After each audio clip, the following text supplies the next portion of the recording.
versículo 38. Y vamos a leer la palabra de Dios honrando a la Trinidad, Padre, Hijo y Espíritu Santo. Y todos leemos: velad y orad para que no entréis en tentación. El espíritu a la verdad está dispuesto, pero la carne es débil. Una vez más, velad y orad para que no entréis en tentación. El espíritu a la verdad está dispuesto, pero la carne es débil. Señor, gracias por tu palabra en esta tarde maravillosa. Ahora, Dios mío, que tu palabra es traído a mi corazón para compartir con este pueblo en esta tarde, Señor. Seas tú, Señor, hablando, poniendo tizón y sentido en mis labios, purificando mi mente, purificando mi corazón. Y cada palabra que salga de mi boca, Señor, sea para edificación del pueblo, Señor. Oh, satisface las necesidades de la iglesia, como los que están allí detrás de las pantallas, Dios mío. Sea, Dios, maravilloso, hablando a ellos también y ministrándoles de manera especial. Gracias, Señor. En el nombre de Jesús nos sentamos a la mesa para recibir tu consejo. Amén y amén. Dios demanda vigilancia. La importancia de estar en vigilancia constante en nuestras vidas es que al estar nosotros velando nos mantiene a salvo del fracaso en medio de cualquier prueba que se nos presente a nuestra vida espiritual. Comúnmente, cuando nosotros decimos hay que velar, hay que estar viendo, bien atento, estar atendiendo alguna situación, es como cuando usted cuida o hace guardia durante la noche con atención, ya sea a un enfermo, ya sea que si usted se encuentra en un funeral, una persona que usted ama, que la vela por una noche, 2 noches, a veces 3 noches en nuestros países latinos, con tal de pasar un último momento con esa persona, aunque sabemos que esa persona es solamente lo que está ahí, es el cuerpo, el alma, el espíritu ya está en el lugar donde le correspondió ir. Cuando hablamos de velar, en otras palabras, es mantenernos despiertos de forma voluntaria, que nadie nos obligue y nos diga, tienes que estar con los ojos bien abiertos, porque si no estás con los ojos abiertos, pues te vas a encontrar con un problema. Por ejemplo, velar viene de ese deseo voluntario donde tú deseas o tomas la decisión de destinar el tiempo que tú dedicas para dormir, para estar pendiente de algo.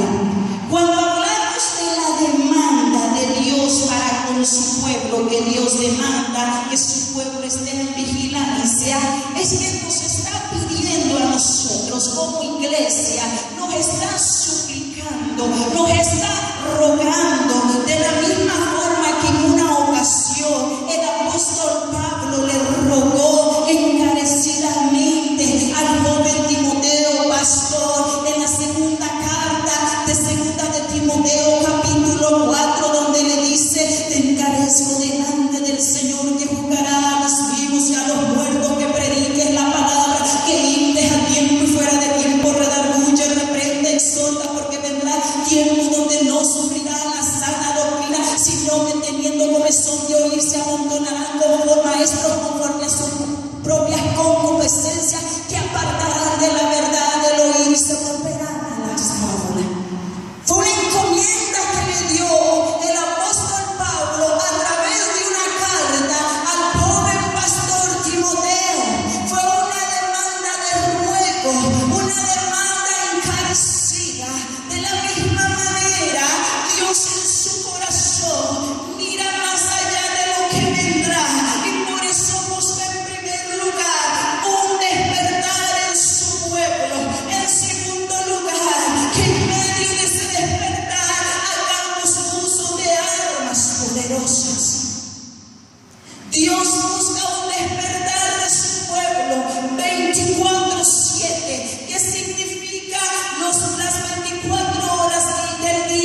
pastor, que yo esté los 24 horas del día y los 7 días de la semana con los ojos abiertos?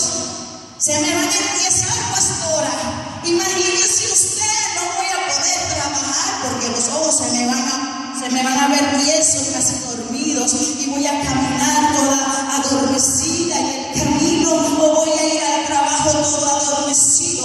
No se refiere a esa vigilancia literalmente. Cuando Dios demanda de su pueblo 24/7, es un tipo de vigilancia espiritual, un tipo de vigilancia donde usted esté conectado con el Señor de diferentes formas que el Señor a nosotros nos demanda como iglesia. El velar 24/7 espiritualmente nos prepara para poder batallar día a día contra cualquier prueba, contra las tentaciones, contra los obstáculos, contra los malos tratos, contra las malas influencias. Ejemplo tenemos en las Sagradas Escrituras de hombres que fueron probados y tentados. Nuestro Señor mismo, cuando fue tentado por el diablo, después de 40 días de ayuno en el desierto, en Mateo capítulo 4 versículo 1 al 11, dice la palabra que él contrarrestó todo con palabras en medio de la tentación. Por tal razón, la palabra de Dios siempre tiene que estar en la boca del Hijo de Dios. Si la palabra no está en su boca, si la palabra no está en su corazón, usted no va a poder batallar en medio de las tentaciones, en medio de las pruebas. Y esa tentación del desierto de nuestro Señor Jesucristo, cuando el diablo le hizo ver, cuando el diablo lo tentó y le dijo: si eres hijo de Dios, di que esas piedras se conviertan en pan. Él fue tentado, imagínese usted, 40 días y 40 noches sin probar alimento, pero pudo más la palabra en su corazón, el compromiso, la conexión que había con su Padre Celestial, que él respondió con la palabra en ese momento y le dijo: no solo de pan vivirá el hombre, sino de toda palabra que sale de la boca de Dios. Y dijo: bueno, dijo el enemigo de las almas, el adversario, este que sea valiente, 40 días sin comer nada, sin beber agua, me dice que no solo de pan vivirá el hombre, sino de toda palabra que sale de la boca de Dios. Y siguió el tentador, y siguió el adversario contra el Señor Jesucristo. Quería hacerlo tambalear, pero en la oración, en el ayuno, está el poder de Dios para poder vencer a cualquier tentación y a cualquier prueba que nosotros nos enfrentemos. Y dice: espérate, me voy a llevar a la santa ciudad y lo voy a llevar al pináculo del templo, y le digo: mira todos los reinos del mundo, échate abajo, le dice el tentador, porque dice la palabra del Señor: a sus ángeles mandará acerca de ti, a sus ángeles mandará acerca de ti, aleluya, y en sus manos te sostendrá para que no tropiece tu pie en piedra. Le mencionó la palabra, queriendo decir que el enemigo de las almas conoce la palabra, porque él sabe lo que está escrito, la hace recordar a nuestra mente para que nosotros caigamos en tentación. Pero la palabra nadie la puede contrarrestar, y Jesús le dijo: escrito está, no tentarás al Señor tu Dios, porque Él es el Dios del universo, era el Dios del mismo Lucifer, Él lo creó, Él sabe cómo lo hizo bello, lo hizo hermoso. Lo que pasa es que debido a su soberbia, Él lo destituyó de su trono, y por eso le dijo con toda certeza: al Señor tu Dios adorarás, y solo a Él servirás. Le dijo: espérate,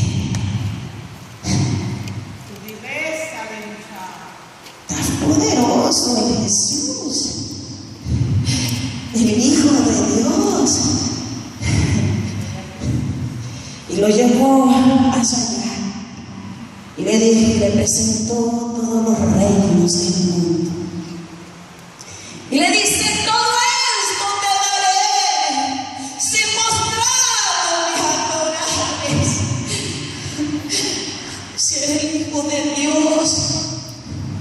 Y el adversario le dice: todo esto te daré si mostrado me adorares. El enemigo de las almas se quiere disfrazar como dueño y Señor de todo cuanto existe.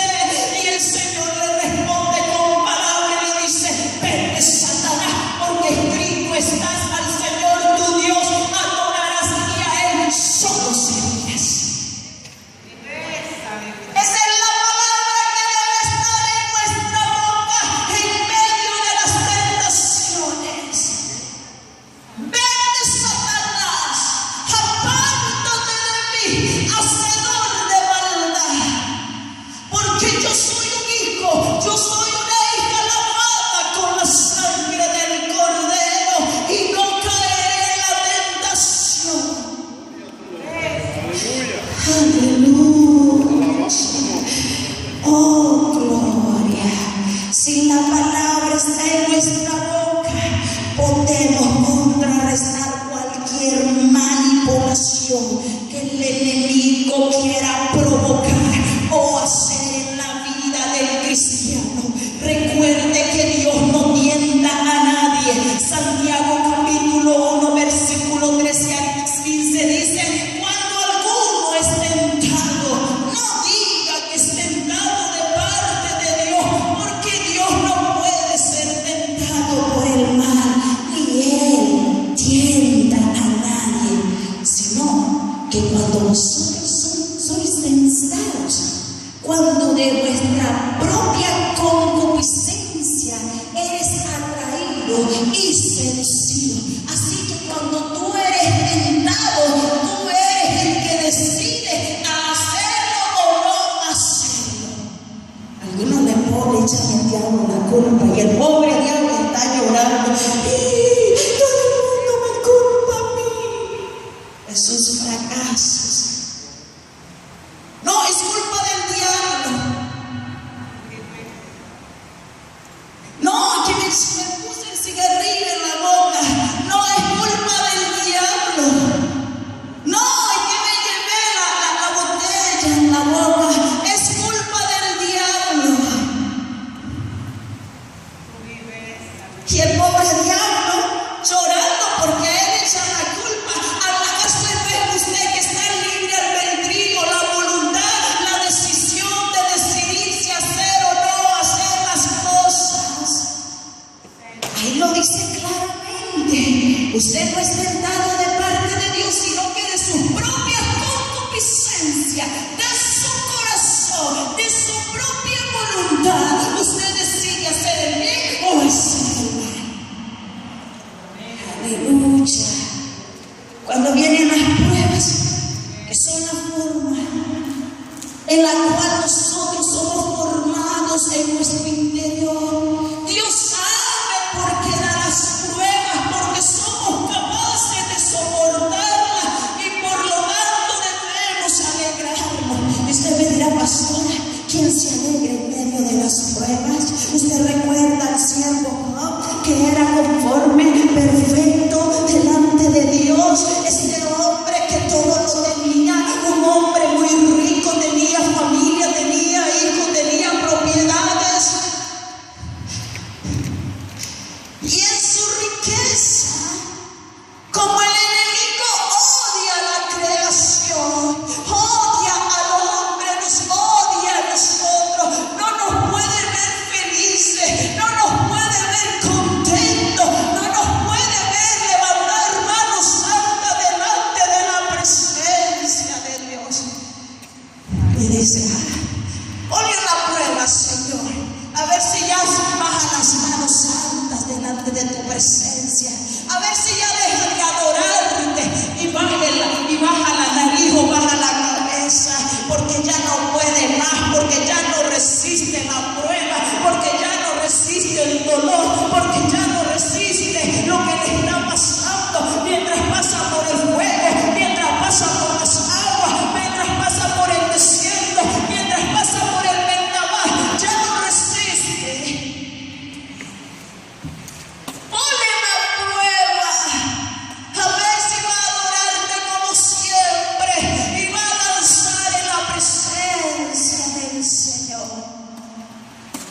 se presenta la presencia de Dios, Satanás el diablo le dice: ¿por qué crees que Job te adora?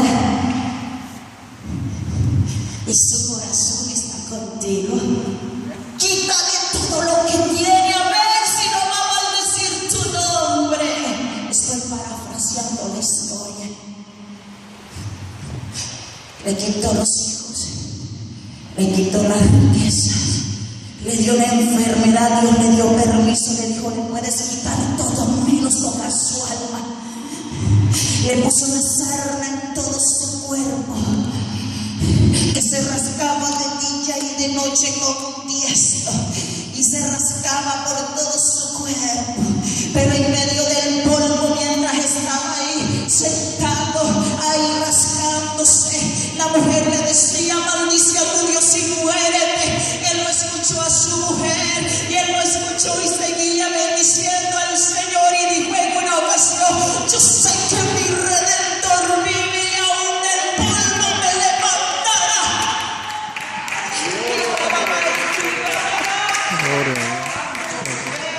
Sé que mi Redentor vive.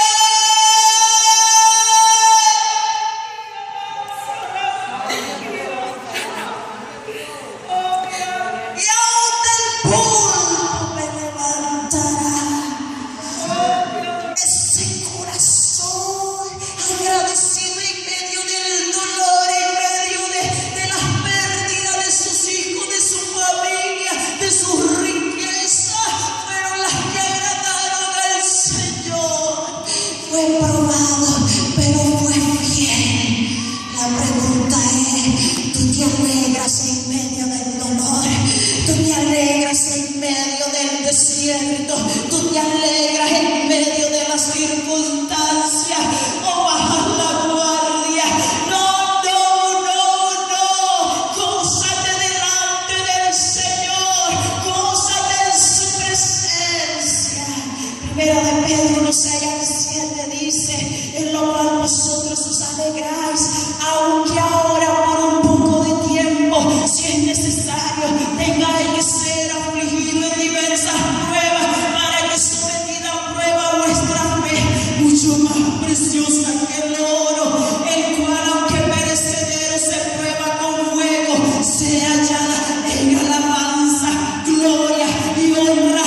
Aleluya, cuando sea manifestado nuestro Señor Jesucristo.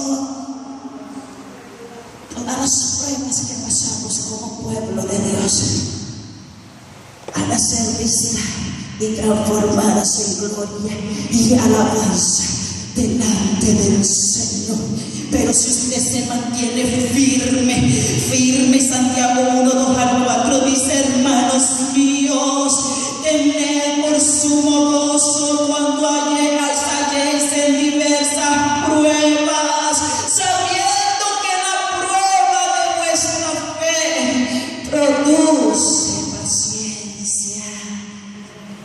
Aleluya. Produce paciencia. No se desespere, iglesia.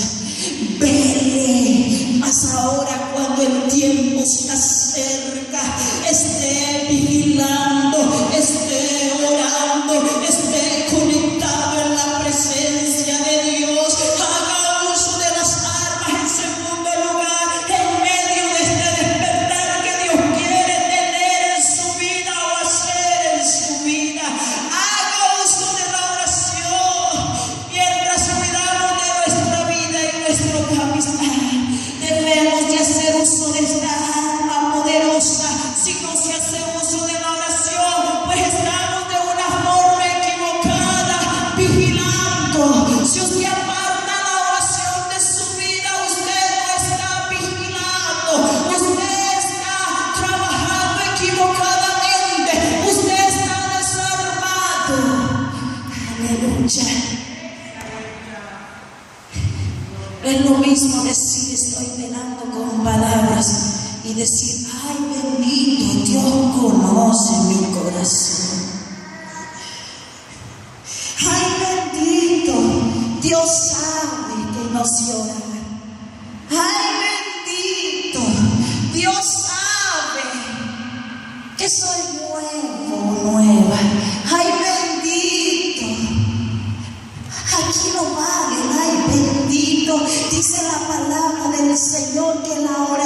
es una comunicación, es hablar con Dios. Lo que usted siente en su corazón y en su espíritu, no hay excusa de decir yo no sé orar. Usted tiene que doblegar la carne, usted tiene que ordenarle a la carne.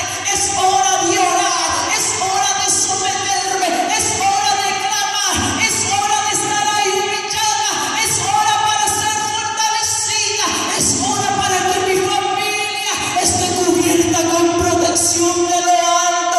Es hora de humillarme delante del Señor.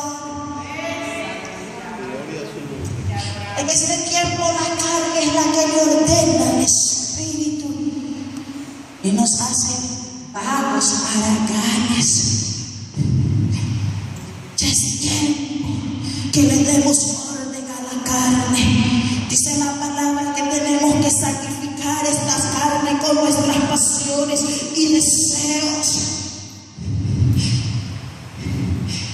La cuestión es que Dios se preocupa por cada uno de nosotros. Y todo lo que usted haga y yo haga y todo lo que diga y usted diga, se preocupa el Señor de todo lo que nuestros labios profesen. Por eso Eclesiastés 5:2 dice: no te deja prisa con tu boca ni tu corazón se apresure a proferir palabras delante de Dios, porque Dios está en los cielos y sobre toda la tierra, por tanto sean pocas tus palabras. Yo le pregunto a ustedes, ¿cuántos están velando? ¿Están orando? ¿Están intercediendo? Estoy seguro que todos me levantan la mano, porque nadie quiere ser visto mal por los hombres, pero aquel que sabe todos los secretos, que conoce su levantar, su acostarse, su donde usted se mueve, él sabe si verdaderamente usted adora, si usted verdaderamente sacrifica holocausto de acción de gracias delante de su presencia. No se puede velar si no se está en oración, porque este es el medio de acceso directo para comunicarnos con la deidad, Padre, Hijo y Espíritu Santo, el autor de las Escrituras. El Espíritu Santo ha revelado que los creyentes del Nuevo Testamento eran un pueblo consagrado en oración. Lograron entender desde el comienzo que Dios no podía manifestar con su poder si no invertían tiempo en la oración diaria.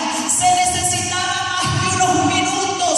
En Hechos 1:14 dice que todos perseveraban unánimes en oración y ruego. Y en Hechos 2:42 dice: y perseveraba en la doctrina de los apóstoles, en la comunión unos con otros, en el partimiento del pan y en las oraciones. Miramos una iglesia sedienta de Dios, una iglesia sometida, una iglesia sumergida en la presencia de Dios. Y Efesios 6:18 dice: orando en todo tiempo con toda oración y súplica en el Espíritu, y velando en ello con toda perseverancia y súplica por todos los santos. Es necesario, por lo tanto, que la iglesia vuelva a ese encuentro genuino con Dios, como hacían los primeros cristianos, y no nos conformemos solo en tener una rutina seca y fría para con Dios.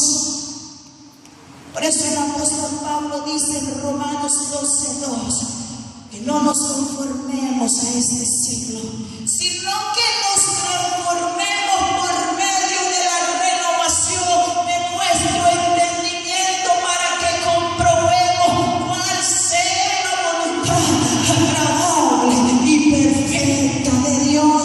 Por eso es necesario orar siempre, sin cesar, en todas partes, en todo tiempo, orar poderosamente, porque la oración de fe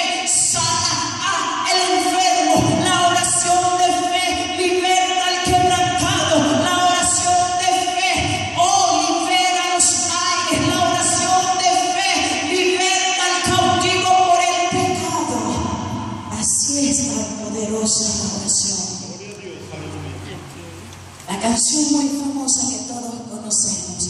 El poder del cristiano está en la oración.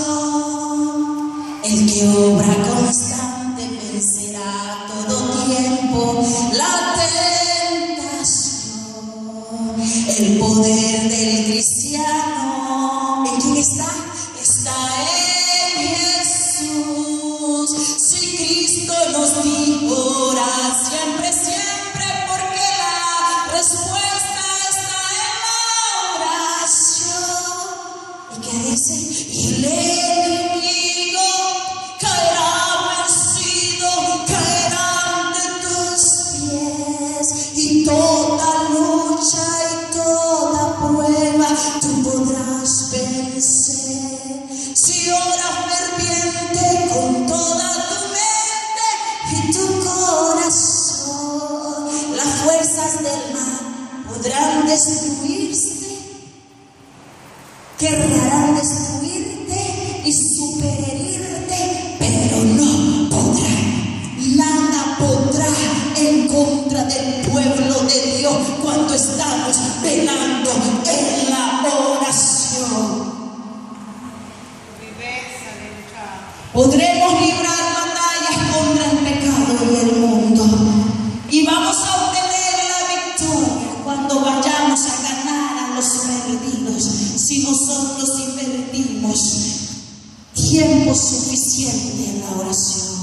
La urgencia que hay en estos últimos tiempos de Dios en el mundo deben de motivarnos a nosotros como iglesia a dedicar la mayor tiempo posible en la oración y en el estudio de la palabra de Dios, para que el reino de Dios avance en la tierra. ¿Qué maneras, pastora, puedo yo mantenerme en vigilancia? Alabe a Dios, oh alaba, simplemente alaba. Estás llorando, alaba. En las pruebas, alaba. Estás sufriendo, alaba. No importa, alaba. Tu alabanza le escuchará. Alaba. Da gracias a Dios. Lee la Biblia. Ora con palabras mismas de las Escrituras. Intercede unos por otros. Canten cántico, esperando en Él, escuchando la voz de Dios, confesando, el orar en otras lenguas, pedir por las necesidades de los demás. La vigilancia indica que nosotros tengamos nuestras lámparas llenas de aceite. ¿Recuerdan la parábola de las 10 vírgenes? Con esto termino. De la cual habla Mateo 25, de 1 al 13. Había 10 vírgenes. Es una historia que ustedes la conocen. 5 de ellas eran inteligentes y sabias, y las otras 5 eran imprudentes. Se acercaba que el esposo llegara hacia ellas. 5 prudentes tenían aceite en su lámpara llenas de sobra, porque ellas fueron precavidas, porque podría ser que el esposo se tardara un poquito más. ¿Qué pasa cuando se va a celebrar una boda y el novio está parado ahí esperando que llegue la novia, que cruce esas 2 puertas y que llegue la novia hasta la ventana? En este caso, en nuestros países latinos, el novio es el que espera en el altar, no la novia. En el caso de las Sagradas Escrituras, porque la cultura judía es la novia que espera al esposo. Entonces el novio está aquí. Y miren el reloj, la boda era a las 3 de la tarde y ese reloj me dice que son las 4. Qué desesperado se pone el novio. ¿Será que se arrepintió? ¿Será que no me ama? ¿Qué está pasando? ¿Será que tuvo un accidente de carro? No sé, el novio comienza a desesperarse, comienza a usar el teléfono, a llamar a todo el mundo y Raimundo preguntando: mira, ¿dónde está mi princesa? ¿Dónde está mi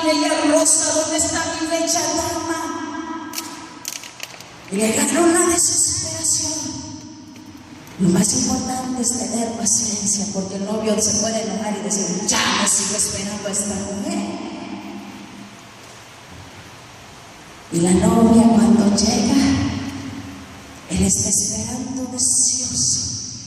Aunque se pasó una hora, es lo que me pasó a mí, yo llegué tarde en el día de mi boda. Llegué casi una hora de retraso. Se me imagina ver a mi esposo en ese tiempo, él no andaba celular, y se me imagina dando vueltas por el mismo sitio, esperando a que hora llegaba su pequeña princesa. Y el poeta desconocido estaba allí en el hangar, en un país donde solo su familia conocía y a nadie más, porque había salido de su tierra desde pequeño.